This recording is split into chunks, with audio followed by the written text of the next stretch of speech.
This video will demonstrate how to install a Birch Logset into a Napoleon Riverside Outdoor Gas fireplace. Before you begin installing the Birch Logset, the Napoleon logo must be moved to the right side of the firebox to allow room for log 1. The studs within the firebox have letters associated to them for identification.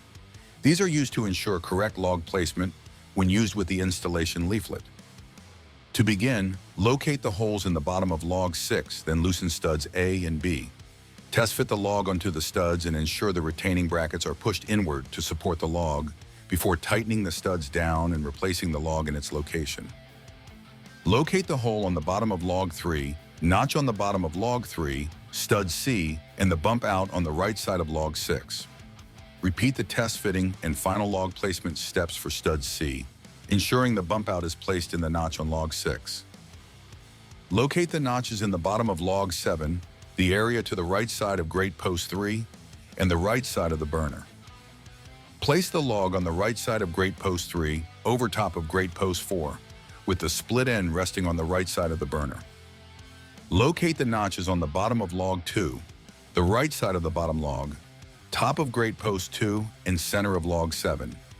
Place the notches over top of grate post 2 and rest the opposite end on top of log 7.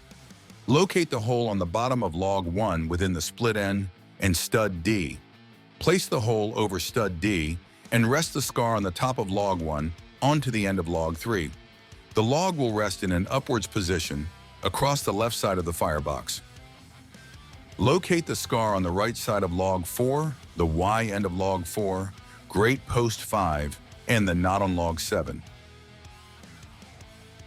Place the scar on top of grate post 5 and rest the Y end over top of the knot on log 7. Locate the hole on the bottom of log 5, the Y end of log 5, knot on the top of log 7, and center of log 3. Place the hole over the knot on log 7 and rest the Y end over top of log 3, resting the charred end against the end of log 2.